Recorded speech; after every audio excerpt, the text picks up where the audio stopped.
అంతే extreme. It's humiliating and character assassination.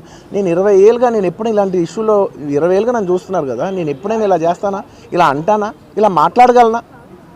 అలా అన్నప్పుడు చాలా బాధ వేస్తుంది. ఎందుకంటే ఓకే అది ఫ్లోలో చెప్పచ్చులే, అది ఇట్స్ ఓకే.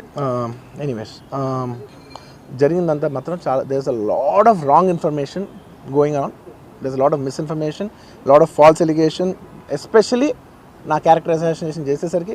సార్ నేను సినిమా చేసి సినిమా చాలా పెద్ద సక్సెస్ అయ్యి ఉండి ఆ సక్సెస్ అంతా పక్కన పడేసి మొత్తం గత 15 రోజులుగా నేను ఇక్కడే కూర్చుని అన్ని ఫంక్షన్స్, అన్ని ప్రోగ్రామ్స్, అన్ని సెలబ్రేషన్స్ అన్ని మ్యాక్సిమం క్యాన్సిల్ చేసేసుకుని, పబ్లిక్ ఫంక్షన్స్ అన్ని పెడతా ఉన్నాయి, అన్ని క్యాన్సిల్ చేసుకుని ఒక్కడనే ఇక్కడ కూర్చుని అరే ఇలాంటి టైం ఎలా ఉండేది, నేను ఎలా ఉండాల్సిన టైం ఇలా అయిపోయింది ఏంటి, నేను ఒక్కడనే కూర్చుని 15 రోజులు ఇంట్లో ఎక్కడికి వెళ్ళబోతున్నా, నా ఆఫీస్కి వెళ్ళబోతున్నా, నేను సొంతగా సినిమా తీసా.